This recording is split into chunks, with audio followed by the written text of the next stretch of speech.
On se retrouve à une vingtaine de kilomètres de la Cité de l'Architecture et du Patrimoine. On est ici au cœur du chantier de la ligne 18 à Palaiseau. Vous voyez la gare juste derrière moi, sur un viaduc qui, lui, est construit à 8 mètres de haut, où les tout premiers rails, vous le voyez, vont être bientôt fixés. Alors ce tronçon aérien sera parmi les premiers à être mis en service dès 2026 entre Massy et le CEA sur le plateau de Saclay.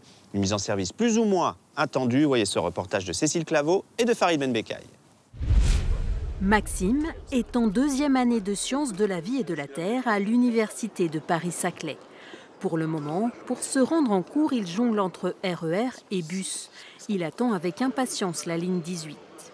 La ligne 18, ouais, ça me ferait gagner un peu de temps pour venir en cours, en tout cas surtout le matin. Je pense que ça me ferait gagner au moins une quinzaine de minutes, vingtaine de minutes. Pour en profiter, Maxime devra attendre 2026, année de mise en service de la première portion. La deuxième partie fonctionnera à partir de 2027, puis en 2030, la ligne 18 reliera l'aéroport d'Orly à Versailles.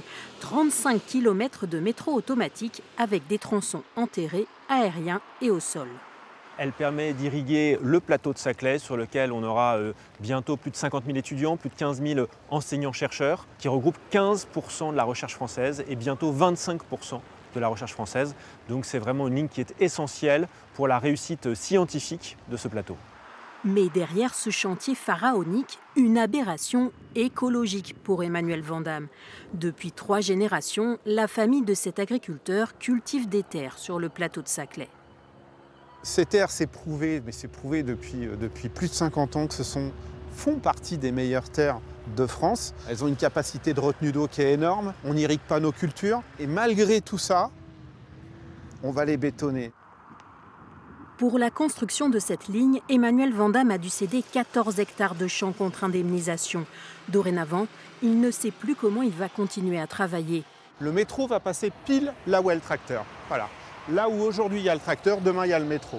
Et on n'a toujours pas de solution pour savoir comment on accède dans les champs. La ligne passera aussi à proximité d'habitations. À Magny-les-Hameaux, le maire s'inquiète déjà pour des nuisances sans contrepartie. Ça va apporter des nuisances sonores importantes, puisqu'on est sur un système rail classique de métro, mais cette fois en extérieur. Et puis au-delà de ça, elle ne répond pas aux besoins de nos habitants. Tout simplement parce que les besoins aujourd'hui sont sur des déplacements nord-sud. Et là, cette ligne-là va être sur un déplacement est-ouest et on n'a pas de gare directement en fait, sur la commune. La Société du Grand Paris estime que ce métro accueillera jusqu'à 118 000 voyageurs par jour, un chiffre largement surestimé selon les opposants.